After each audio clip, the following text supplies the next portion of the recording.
My God, Alice, you've been through the most incredible journey, haven't Oh, you? I know. It's crazy. Should we start at the very beginning? Yeah. So you started coming to see me when you were, I think I was 17. yeah, I remember that too. I remember coming to you about feeling like people were thinking and feeling things about me that weren't apparent. And that was kind of start of things I remember speaking to you about. And then obviously Yes. as we continued to talk, I then remembered things from when I was much younger. Um, Yes. But I literally remember being in that room and bringing up this one person that I really thought hated me, and they didn't. But I was so convinced. And I remember that was our first conversation. Yeah, that's crazy. So that's, what is that, 8 years ago, 9 years ago? Mm. Wow. Yes, I remember those conversations too. I think Yeah. you started coming, I think we had the first couple of sessions or so with your mum as well. And so Yeah, I mum was started kind of involved. feel the themes and understanding the family because family is such an important part of Yeah. any process. And so we saw each other kind of semi-regularly for a while. Yeah, I Um, think it was weekly at the beginning. so you're how old now? 25. So 2020 things stepped up. Da, da, da. Dun, dun. So Yes. what can you recall? I remember being at drama school and I started to experience thoughts that really terrified me that I didn't have on that level before. So when I was younger, and this is what I mean about how when I came to you, I started to remember little snippets of when I was younger, Hmm. the thoughts I used to have. But I remember when I was younger, I had thoughts of like, oh, if when I said that in that tone, it made them really upset to the point where what if I've made them suicidal because I said something in such a blunt tone and Hmm. now they hate themselves because of me, that sort of thing. And I remember having those sorts a few times when I was about like 10 to 12. Um, and then I remember as I grew up and I started to socialize more, meet people, go to parties, alcohol started to get involved. I would be so terrified the next day after a party, even though I wouldn't have been that drunk at all, that I'd forgotten something that happened. So my brain would then make a story up from memories of the night. I remember one that was quite consistent was I was chatting to this guy in the kitchen of a party and we were just having a right laugh. And we were sat quite close to each other. And I remember the next day I was like, oh my gosh, like, what if something happened? Did I do something wrong? What if I can't remember? And it just wowed me that my mind could do that. Obviously, at the time, I just completely was convinced by it. Now I look back and I just think that's incredibly creative. um, but so those were always the memories I have from growing up of the sort of thoughts. But yeah, 2020 was when it started to switch and got a little bit more violent and um, just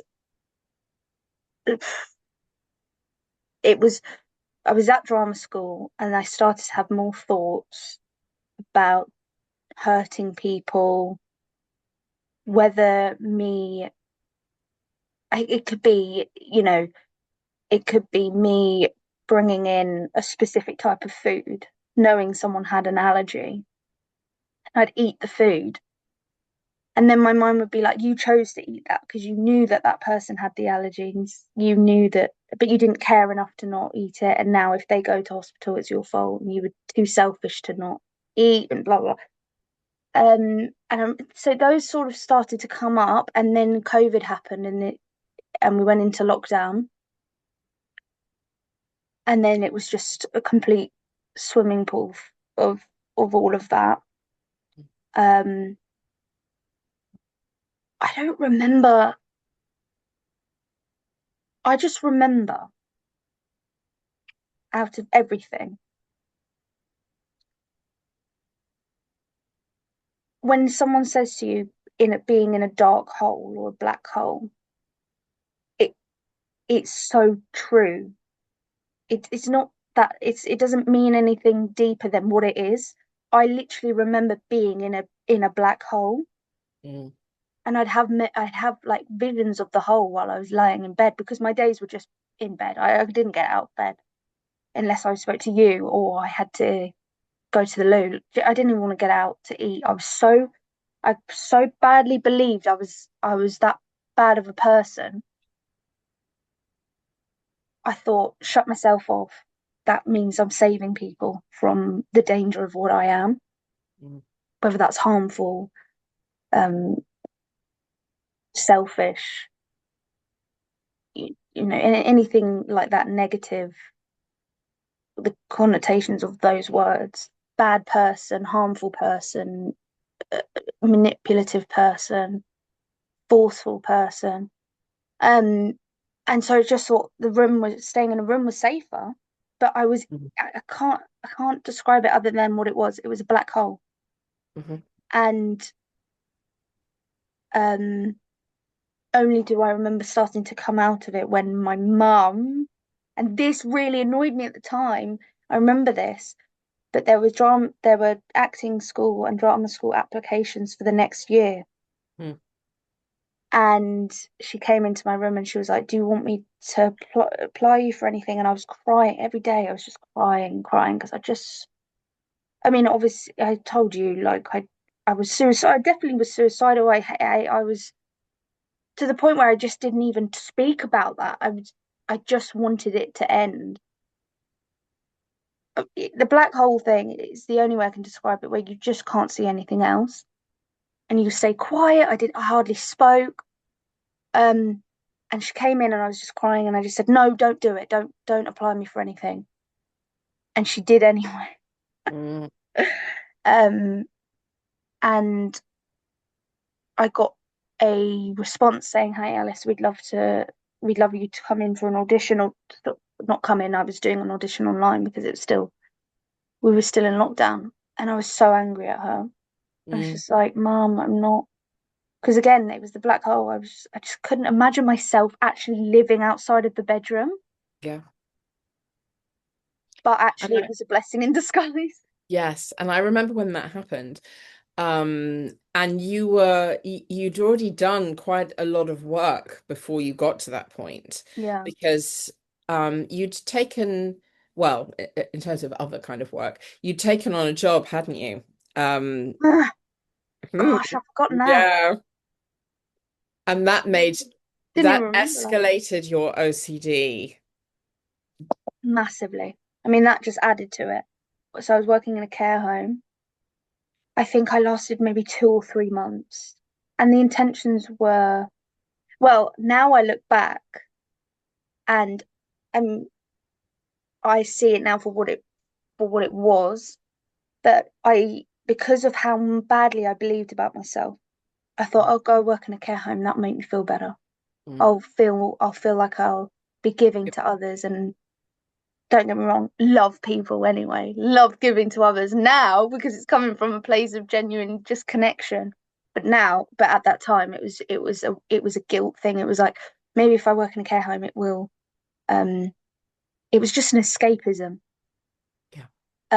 Again, added so much more fuel to the fire, but it's also still another blessing in disguise because of what it brought up for me and how much I've I learned think from at it. that point you were about 6 months into what we felt was an OCD type scenario. Yeah, And it then was, it was trying to get some money and yeah, so you yeah, took on that job. And I remember your anxiety going through the roof in terms of yeah. all the things that you thought you could have possibly done to harm Well, someone. yeah, because suddenly you were giving someone their medication that they needed every day. Yeah. And, you know, it was very simple. You had Monday, Tuesday, Wednesday, Thursday, Friday. It was very easy. And I'd take the days out and I'd convince myself that I'd missed a pill or I'd added a pill and I was going to give them an overdose. Mm, And if what if I missed the pill and that was the only one that was going to help them, yeah. and then what if I undercooked their food? Um, what if I didn't fully clean them? So now I've created diseases in them, and it was just horrible because I had it was such a beautiful job, like in the sense of the people I connected to, these lovely people who just I'd be crying with laughter when I'd go and see them. They'd tell me their stories. They'd offer me tea, and I'd be like, "Don't worry, you." I was like, "I'll make it. It's my job." And we'd be laughing. And then whenever it came to me having to do something for them, did Mm, those thoughts then come in? Because it was always about me feeling responsible for everyone. yes. So it Responsibility is a very big part of it. yeah. So it was always, I could the the neutrality and the peace of just being with people. But then as soon as it was right, Alice has something to do now for someone else, she's going to do it in a manipulative, forceful, um, murderous way. Mm. And so literally it could be me pouring milk in a tea, and as I was pouring the milk, I'd be thinking, right, this milk's off, but I'm still pouring it in because I want to kill them. Like the thoughts were just wild. And then I'd redo the tea because I'd be like, oh, the milk goes off tomorrow. That's not good. That's not okay. So I remember at that time, I was running sessions for you and your mum together so that she could really Yeah, understand what was going on for you. yeah, absolutely. And that was so handy having her there And some of the because, time it was difficult for you to speak. yeah, Um, and we were doing it obviously all online because we were in lockdown. So I remember at times that, and this can happen with OCD, that it becomes so extreme. I mean, of course, it's all like delusions anyway, but it became so delusional that we couldn't really connect with you. yeah, not at all. Because Lost. um, I was so like defensive from what you and Mum were saying. Mm, Because you guys was the outsides, the outsiders, right? And you were able to see it purely for what it was. And so I took that very personally because I was just like, because obviously I was so engulfed in it, and I was like, how can you see it in that way when I know I've done this? And we it, were questioning your reality. yeah, Um, and and we needed to because we were trying to reassure you, but as you know, we spoke about this a lot at the time. It's like reassurance, it didn't help. Reassurance was you wanted it, but there was no reassurance that we could actually give you. And it makes very good sense now that you speak about it as a black hole, because we didn't really at the time. no, It wasn't one of those amazing kind of metaphors that we created over time around the clock and, all these different mm, thoughts that, you'd create to kind of go around and around in a circle. At that time, I was using homeopathy with you. I think it was yeah, before we did the genetic test, which we can come to. But I yeah, remember giving you a homeopathic remedy called anacardium, uh, yeah, which you did so well on. It was yeah, incredible. And I remember even in one of those sessions, you had a supply. And I said to your mom, can you go and get her an anacardium? I think we were like either 1M or 10M at that point. yeah, And then you calmed, yeah, which is yeah, what happens is like suddenly the person comes a little bit back in the room. They yeah, come out of their hole and they can see the reality. But it's very interesting to hear the way that you describe it, that your experience of us, which you couldn't have told us at the time, was, wait a minute, this is my reality. And whereas we're trying to sort of say, please don't worry, Alice. yeah, It's in your mind, and the reality is that you haven't done anything wrong at all. yeah. Um, um, It's just even reflecting on it just amazes me, like how incredibly powerful our minds are.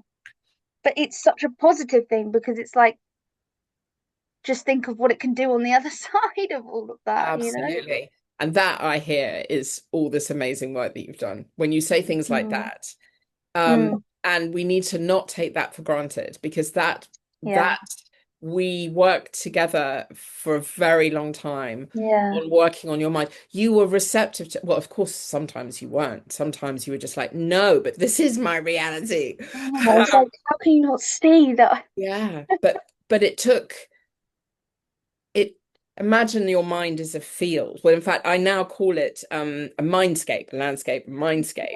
And you had created your mindscape.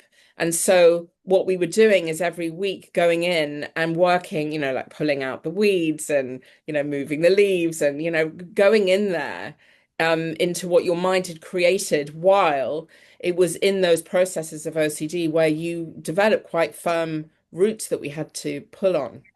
So coming back, we're traveling back and forth in time here, and in space because we're kind of going into your mindscape.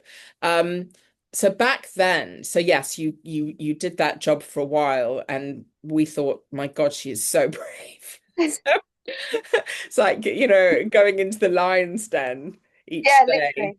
Yeah. And the remedies helped, but you Yeah, were still very much in an OCD place. yeah, And I know you remember that sometimes it shifted into other areas, which we can certainly talk about. But yeah, I remember also digging into the roots of that. Do you yeah, remember we kind of would go back in time as to where did the original wound come from? I know you know, but this is what yeah, we did. We were like, I mean, I'm a homeopath, so I view things in like what happened that created this state to begin with. And with OCD, it can happen years later because it's the mind that then goes back in time and says, wait a minute, on that day. I was told as a child that I had done something wrong, but I was told in a very severe way that left its mark as a wound in my brain. That later, a few years later, when I started thinking about it, I realized that actually all of this goes back to that original wound. And then it changes the whole story because suddenly you have the wound, you know that it's not real yeah, because even though it felt real the time that you were told off and times you were told off, it really felt real. And it was real at the time, but it wasn't meant to have the impact that it had on you. no, of course, yeah, And then years later, when anxiety gets the best of us and so many other things happen, and COVID happened, and lots of things that escalated up, up, up, up, yeah, your brain goes, yeah, but wait a minute. I did do something wrong, but it makes it in the present. yeah, So yeah, then you are forever in a loop of the present of I've done that wrong and then I've done that wrong and over and over I'm just yeah. doing things wrong in my And mind. that's wild that you can bring that with you to the present moment, We bring whether it it be to the present moment. 10, 20, 50 years later. Yeah. Because that's the programming of our mind. You remember we Yeah, had lots of conversations about one neuron connecting with another neuron, connecting with another neuron, finding the memory. The memory then mm, backs up the present. yeah. And it's all like a massive thing that helped when we would discuss about it was that it is just your brain trying to help you survive. Yes. And like, because I think a huge thing for me was, I think a big obstacle while we were working through all of this was being kind to that rather than trying to get rid of it, run away from it, um, change it, because it's just something that it's all it's ever known to survive. So, and Absolutely. that's been a massive thing to um like integrate. Um, Integrate's a great word. yeah, and like it's so much more peaceful when you view it in that way, that we're not trying to get rid of these things and we're not trying to change these things because these things aren't what you believe them to be. Yes. They're just programming. It's as simple as that, isn't it? Yes, exactly. It's not about expelling that part of us that feels that way. It's understanding it and accepting Exactly. it that you needed to go into that space. Other than the fact you were told over and over that you'd done something wrong, you took it in, but then there were other things that came in its place that were protective mechanisms. Yeah, And also, I absolutely. guess that can be seen as a protective mechanism too. I'm sure we Yeah. looked at that. Yeah, I can see why in this I moment, mean, why. it's just amazing that our bodies and our brain, like they are actually our literal best friend. Like, but we see them as this like devil, but actually all it's doing is all it's ever known.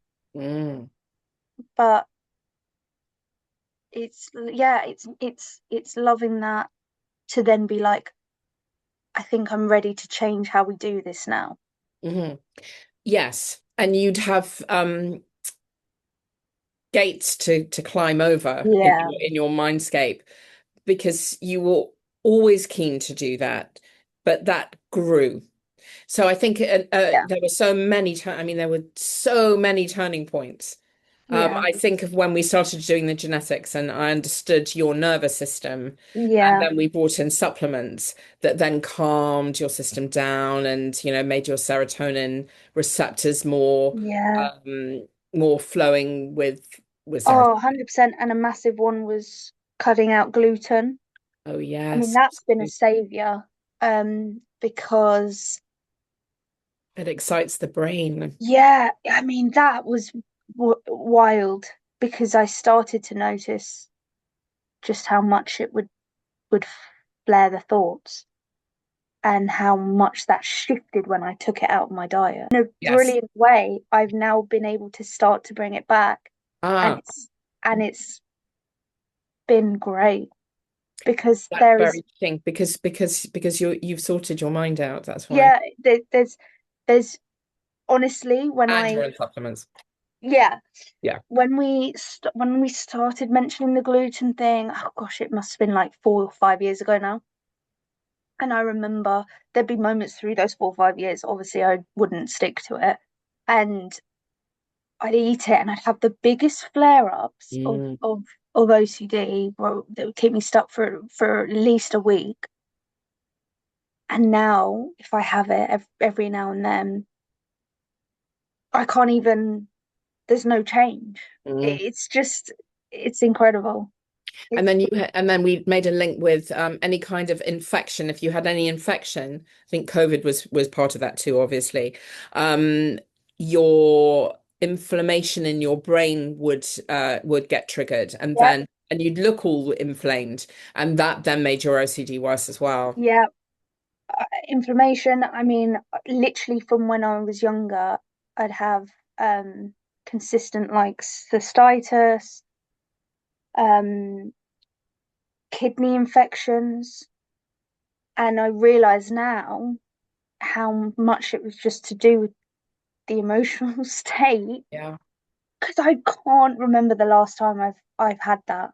Mm, mm. Well, It's those baffling. supplements will be keeping you well as well. Yeah, it's Because they it's do. They do. it's You're giving your body what it needs. yeah, Magnesium, yeah, all the things that make those pathways flow better.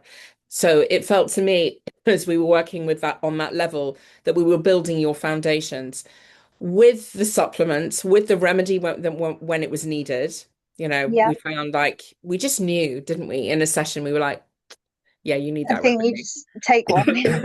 Yeah, just take one because it would be when you'd get stuck in loops. You were like, yeah, I'm Yeah, doing okay, but I'm having this thought. yeah. And then the thought, can you think of any, do you want to share any of those thoughts that you would have Um, so many. in the latter years? So this was now delving into like the sexual side of it Yeah. all, which was terrifying to me. Mm, I'd feel the one that's coming up for me right now is like sitting on the same bench or sofa as someone, and I'd sit and someone would sit next to me, and I'd immediately feel my body like harden and have a sensation that I was pushing into them or pushing my energy was like going towards them, even though I was just sat, nothing was happening. And it was just so like freaky that because you it started with the thought, obviously, because I'd sit on the sofa and someone would sit on the other side. And immediately my brain would go to, right, they're sat next to me. Then I'd have the feeling of, oh my God, I can feel my body like hardening and going really tense. What if I'm affecting them? And By the hardening of your body as well. yeah, and all of Mm. that happened within a millisecond. Yeah. Then they'd get off the sofa and I'd go, oh my God, I've done something wrong. I've Mm. hurt them.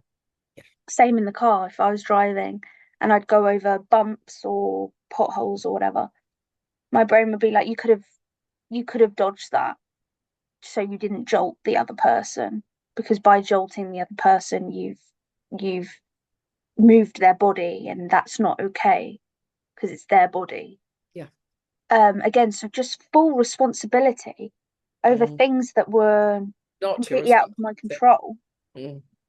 But for me, my brain was, no, no, no, you have the intention to hurt someone, so therefore you must do all you can to not. But when these things are out of your control, you're like, you get to the end and you're exhausted because you're like, but how could I have changed any of that? Because none of that was down to me. Mm. But my brain was still going, yes, it was. You could have chose to not sit on that sofa. You could have chose to drive slower and go round the potholes, even though, I could have potentially crashed on another car the other side, or, Mm. but my brain was so wired to you're the problem Yeah. that anything out of my control didn't seem out of my control. Yeah. Everything was in my control, but it wasn't. So do you remember the conversations? Do you remember what we said? And they're probably in the notes that allowed you to shift from that, because that pattern came back quite a lot. And I know that the remedy helped shift it, but I'm trying to remember the conversations that helped shift that. Because I remember each time we had a conversation, even though they were like only three-quarters of an hour, you went away satisfied. You Yeah, went away going, yeah. I remember those conversations. You were just going, yeah, yeah, yeah. I can see that that's the OCD. And very, you built trust in me, didn't you? That yeah, when I said, Alice, I promise you that that is the OCD. yeah. And I was able to come out of it Yes. because it wasn't a reassurance thing, because there's a big difference with reassurance that I've learned. Um, because the reassurance that used to not help me, which I would seek from friends and family and anyone to just get rid of these horrible things, was the approach of being very much like, oh, don't be so silly, like it's not real. And then I'd have a temporary relief for about a minute. But this was different because it was literally just like seeing the situation for what it was. Mm.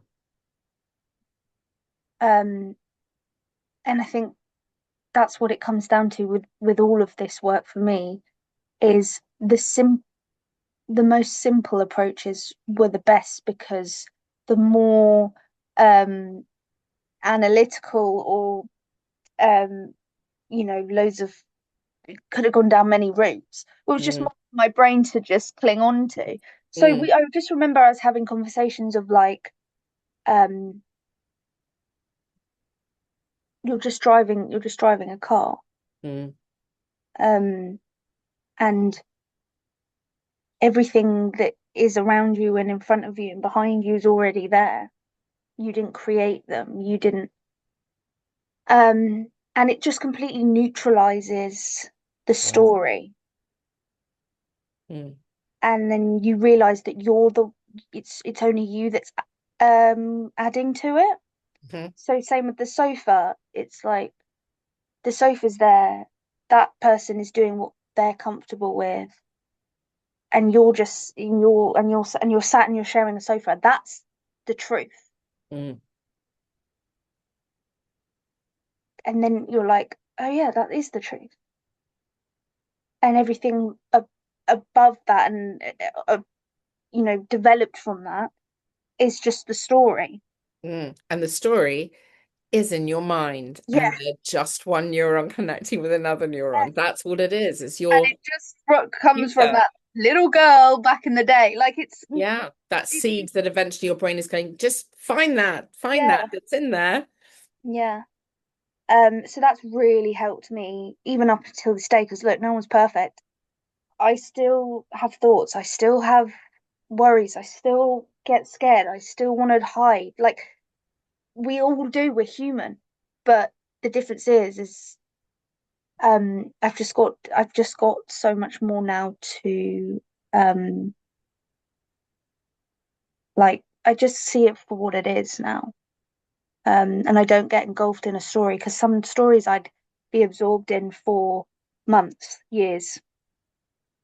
And then And you'd I go was back to living them. in the past, Yes. Yes, I remember that too.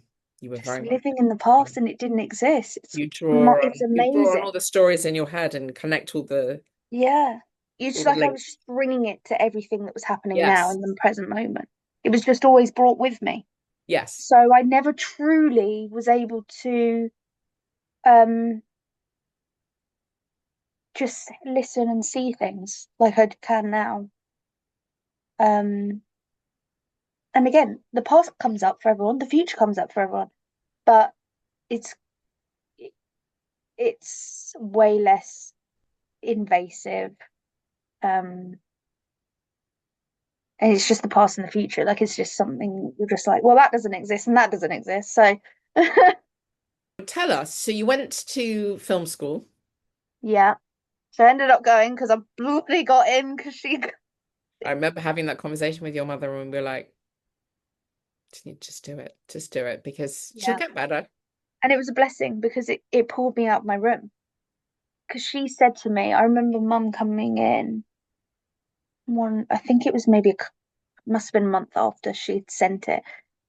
And she said, oh my God, you got it, you got it. And she was crying. And I burst into tears because I was at that point then when I was like, maybe I can do this. So, So you did very well over those few months from being actually pretty delusional. yeah, like, don't To you dare actually, I apply me could to do this. anything. Because not everyone's able to just think, actually, I can do that. You were well enough to do Yeah. it. Tell us about your experience of the course and what came up for you on it. I I just remember having so many fond memories there. Um, I was just able to, especially in the beginning, the first year, I was just throwing myself into the whole thing and the course, and I couldn't believe I was back out in life. Yeah. It was just astonishing because I went from um the black hole to now suddenly like, oh, I'm doing a daily commute. Mm. And that's mad because to some people the daily commute is just it's part of their life. But for me it was a massive deal. And it was little things like that that started to build and build the gratitude of just like, wow, I'm doing a daily commute, or I had a conversation with someone today. I completed an assignment today. I Mm. never thought I would do any of those things again. Truly never thought that. You did a lot of journaling as well. Oh yeah, journaling was massive. And now I don't not do it. Like it was always getting that first step of starting it. Yeah. And Um, what was journaling like for you? You'd write about well, we used it for many different things, didn't we? Back yeah, then, it was just grabbing key points that you need to just keep looking at. Like yeah, this isn't real, or I can't remember the yeah. exact words, but Again, like writing out the scenario for what it was. I remember your mum writing things down. I was like, yeah, just write that down Yeah, for Alice so that she, you can say it back to her. I remember she would say things yeah, back to you yes, she afterwards would. to calm you down. And she wrote down a lot of things that we were discussing. But further along the line, which is where you're speaking about now, you would write things down in the session that were helpful. Yeah, And then you would write things down in between. And then sometimes you'd write pages and pages and pages and say, oh, I yeah, just went, at a time, let's say when you were triggered waking up in the morning, or you would just yeah, write pages and pages to ground you. And then yeah, later on from that, it's funny how it's kind of coming back to me as well. This kind of circle thing, because with you, I started to see it as a circle. I use that circle for a lot of people, but I created it in my mind listening to you because I could just see that there would be a point where you just went, you'd be yeah. fine, and then you were like, yeah. Yeah. um, got triggered. You'd get Mm. triggered, and then you'd go from 1 o'clock, 2 o'clock, and it would be just a particular thought, and we could track it, and we started Yeah. tracking it in the sessions, and then I Yeah. asked you to track it outside the sessions and to Mhm. notice where you were on the clock because it would be obvious. It became completely Yeah. obvious to us that from 5 till 6 o'clock on the clock, there would be Yeah. another thought that would come in, which would, Yeah. and then at some point it would be, yeah, and I've done something wrong, and now I feel like I've done this, and Yeah. and we'd go round. It was almost like we got to know the habit. We got Yes, to know the exactly. thoughts that would come up, and Because they were the same. They they always were they the were all the same. same. They just had different stories, And it's different because you ways. you were wiring it, which is why Yeah. I think you used a similar word to that. What happens in our brains is it's remember we used to speak about walking through the woods, and we'd open the gate, and then you'd be walking down a path that you'd walked down so many times that your Yeah. footprints were just ready there for you to Yeah. put your Yeah. feet into. Absolutely. And Yeah. all the trees would have those points, and you'd keep walking, and it would say this, and then the next tree would say that. So you had this idea that it was a pathway that actually, if you stopped yourself and came out, even turned back, but actually, even when you see that gate's in front of you, you stop yourself even going into the woodland. Yeah. Yeah. And I remember that being helpful to you too. And that, yeah, because that's just like it's so unfamiliar, but it really is as simple as the more you see that vision and truly envision yourself not going through, and just kindly saying like, today I don't want to go through that again. Don't Going want to back to the open up that pathway in my yeah, mind. and Yeah, again going back to that way of speaking in such a loving way rather than like go away or no, I don't want to see you, like, yeah. because that would just Pushes it make into it the want to shadow. come back more. Exactly. Exactly. Um, and then it does just shift if you can keep going, And you you have. know. It's so easy. I mean, it's not easy, but like it's with so much of what we've spoken about, like how malleable your brain is, you can really shift it from Yeah. consistency.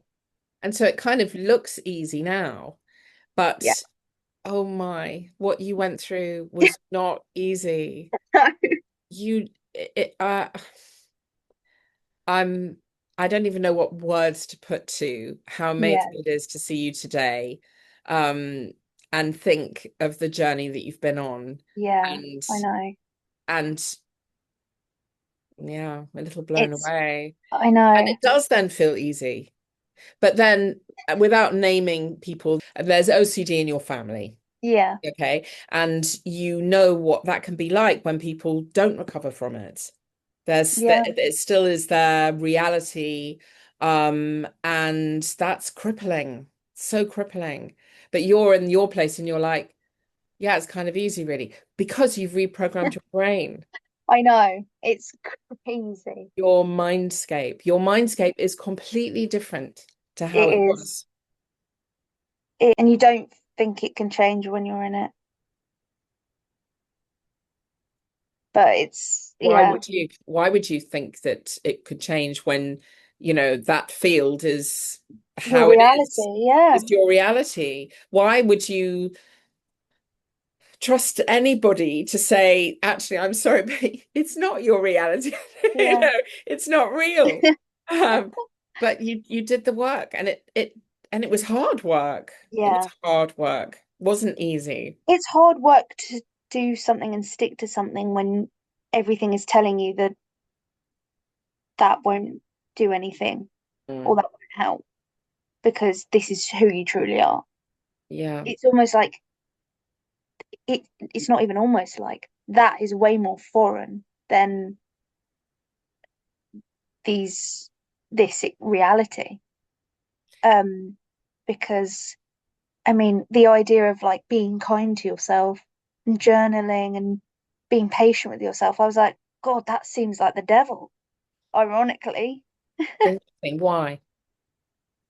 because Questioning reality. I'd never known what nurturing myself was Yeah. because everything up until the realization of how I've been and how I've existed was um,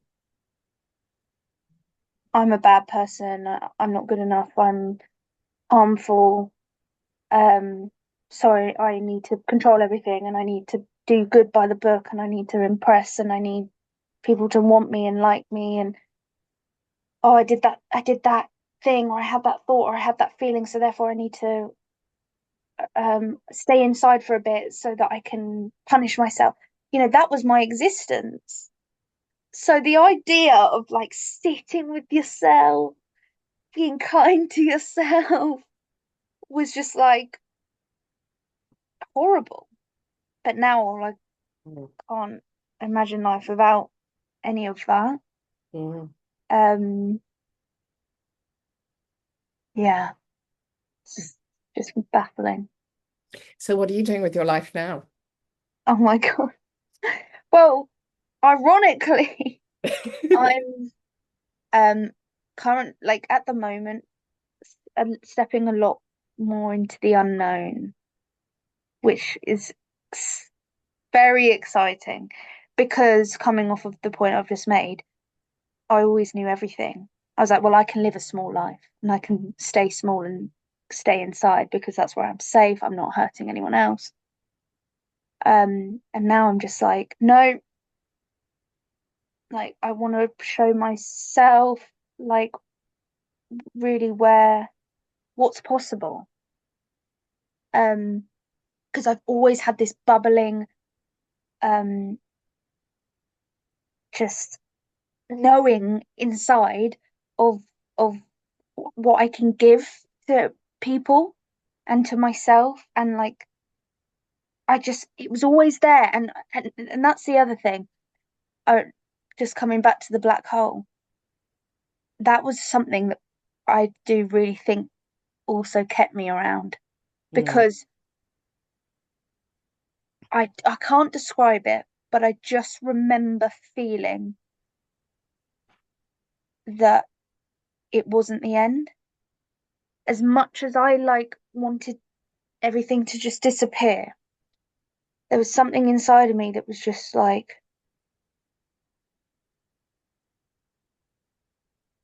you're not done here yet. And that's all I can describe it to be. It wasn't something big, it wasn't something bold. It was just an inner feeling that I Mm. couldn't ignore. Mm. So you've got a purpose, have you? Who knows? But sort of trusting what is and the unknown is kind of exciting. Mm. Um, I think you have got a purpose though, Alice. well, I think we all do. We all do, yes. Um, but obviously a massive like part of all of this is my acting. Um, Tell us about your acting.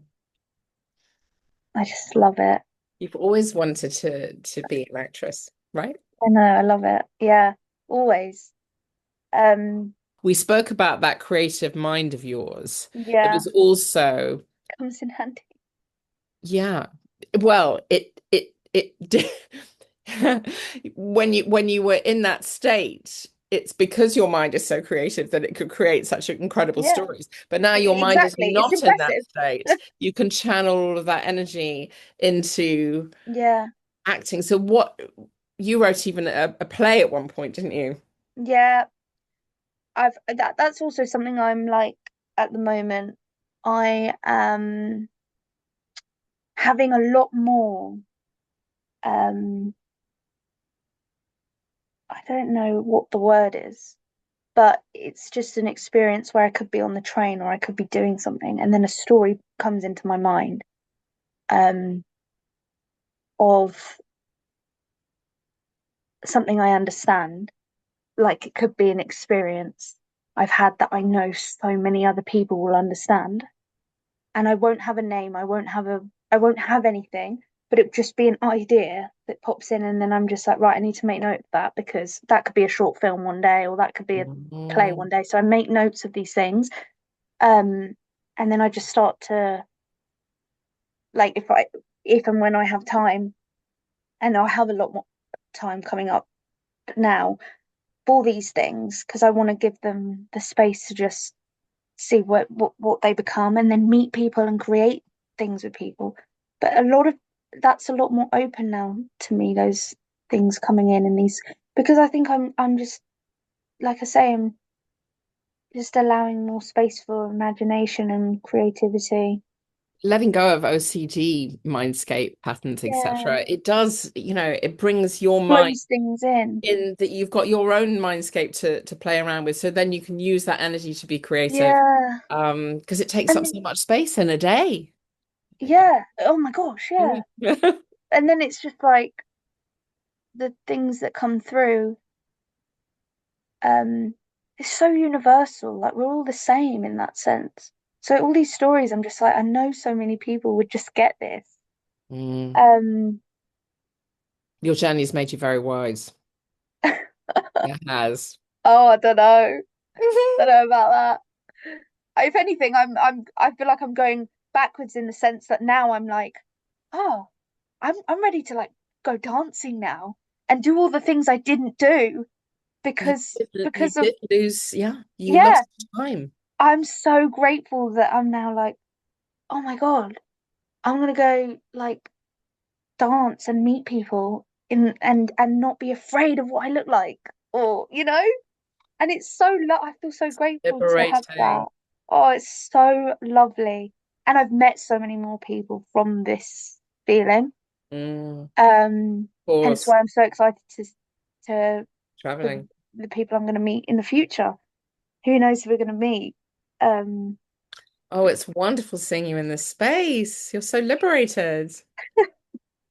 it's just wild. But also, what I will say is like, which is something that I'm just so grateful for.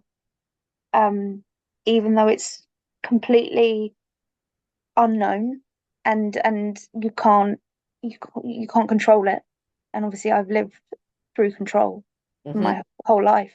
Hmm. Is I say this, I've been saying this a lot recently, but if someone told me 6 months ago, even 4 months ago, that I'd be where I am now and be doing what I'm doing now, I would have said no way. Hmm. I would have said, "Are you joking? There's no way. I would have been doing this. I would have been doing that." And that's so cool.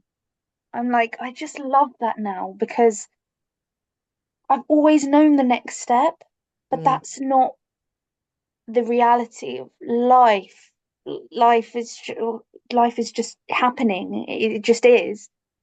But I always knew the plan. I always knew the next step, and that was incredibly caging way of living. But of course, it was to protect myself, and I see that. Um, but now I'm like, who the hell knows where I'm going to be in 2 months? Like, Hmm.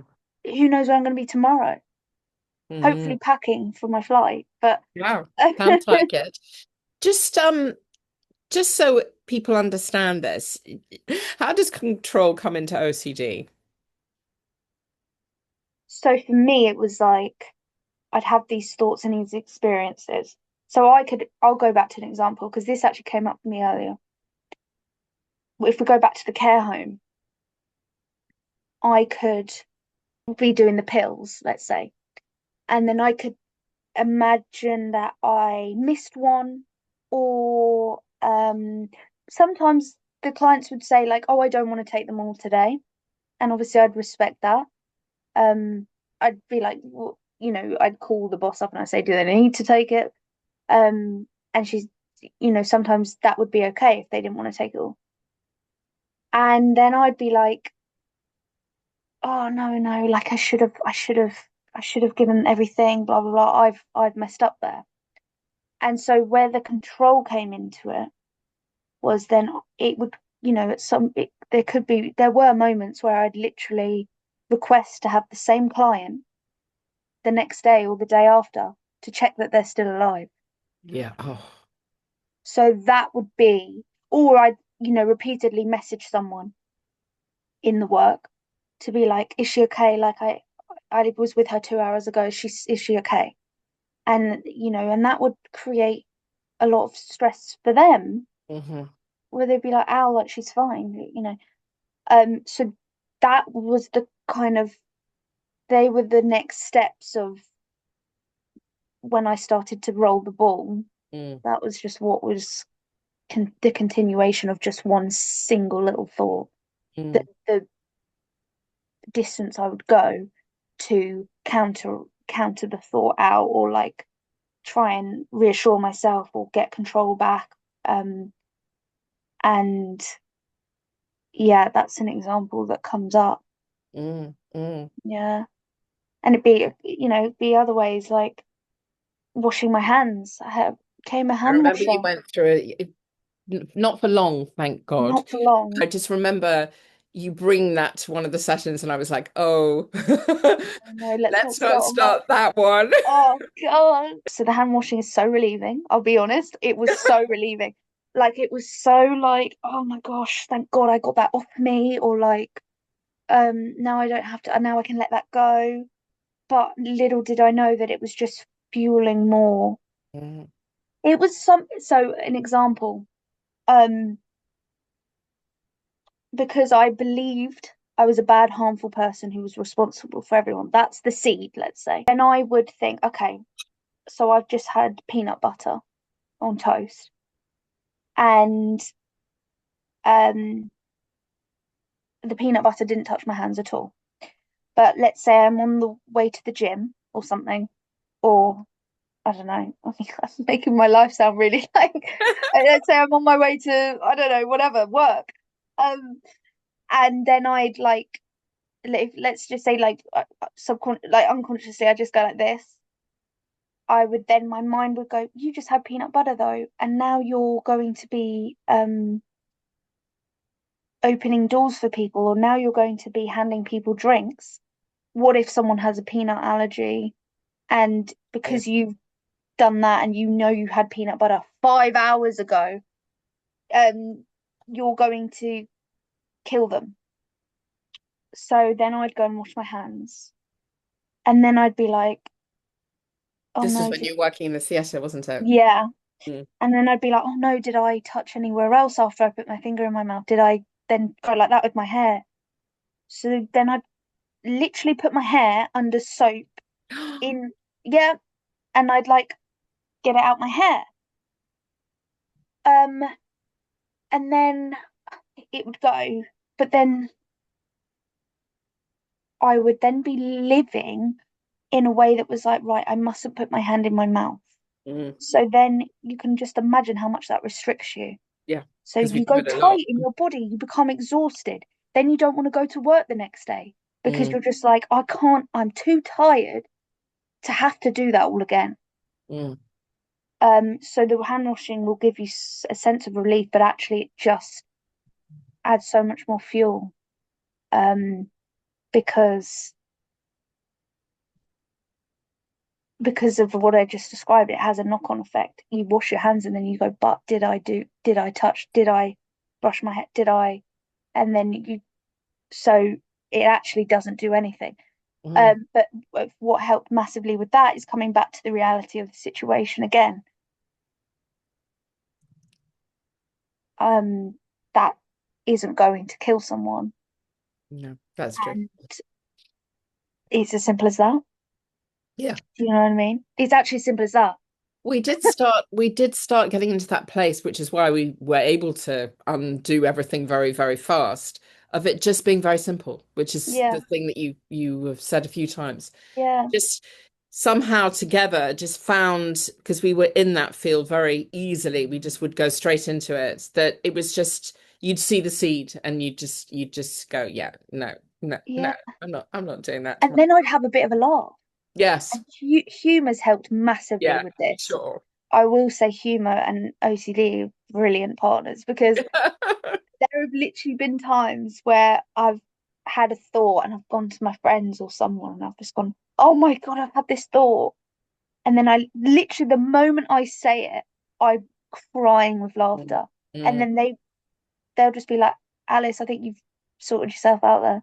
Do you know, I think we planted that seed in our sessions as well about Yeah, laughing. I think that sometimes you'd laugh and I would say, connect those two. yeah, That's why it's Yeah, also so interesting for me because we did a lot of that. I always said connect that to that, yeah, because that's you develop a different framework instead of the clock.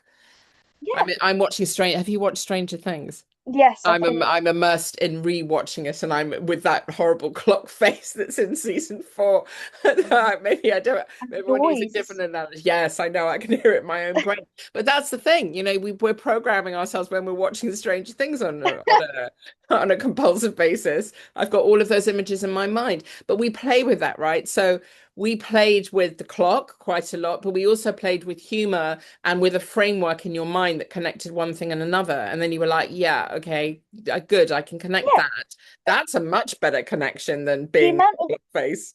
yeah, the amount of sessions I remember where we'd just be laughing because I would just be like, oh, because you just the humor like eradicates the story.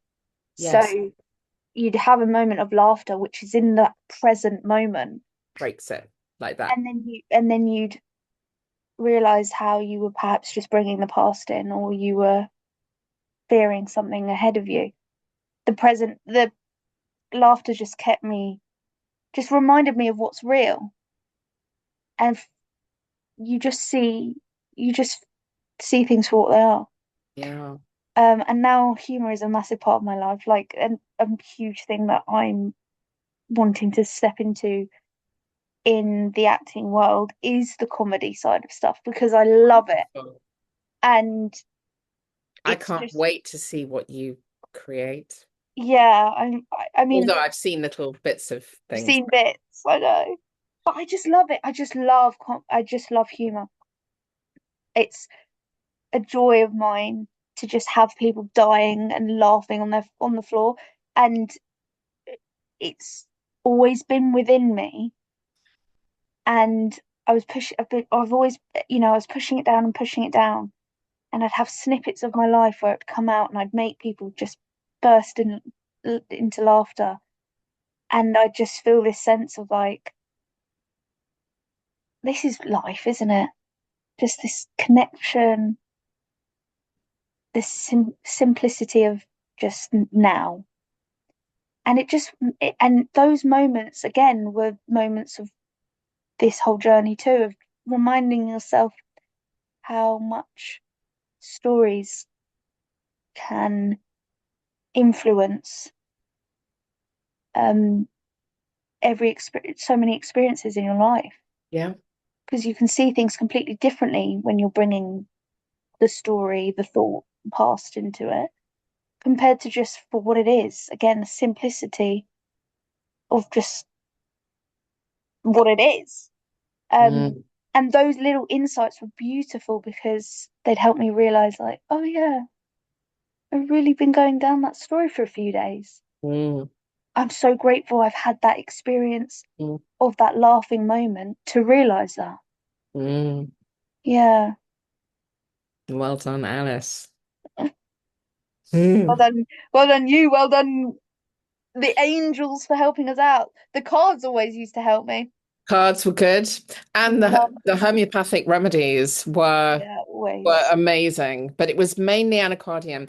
I know we occasionally we went for other things, like when you were in a grief state and your feelings were very intense. We went in for a little dose of Ignatia, but on the whole, that anacardium, yeah, it was the main one. And you haven't It had it for a was. while. I reckon it was probably a year since you've had the Been, last one. yeah, yeah, Yeah. yeah. That's that's crazy. And I also love the drops as well. They were always lovely Yeah, to take. I used her a little homeo herbs for you for Yeah. infections sometimes and Infections, emotional emotions. emotions. Yeah, Yeah. just little drops to just kind of hold And you they were over. beautiful because they're very calming. Also, just the smell of them Mm, is just like, um it's incredibly powerful because it's just smells like nothing you've ever smelled before. It's just very natural and powerful. So you just smell it, yeah, and it kind of, even that just for a second can yeah. just calm your system. And you're a sensitive being. I think that when when people hear this too, and they learn from you, I think they'll be able to relate to the level of sensitivity because it's what creates it, I would say, to begin with, to a certain Yeah, extent, because those absolutely. the seeds from childhood stay there, Yeah, and then we think around them and they become plants and trees, yeah, as they did with you. yeah. So good to see you today. Okay, my Oh, darling, so much love. We'll you speak soon. made my day. You do. I feel really good now. Me too.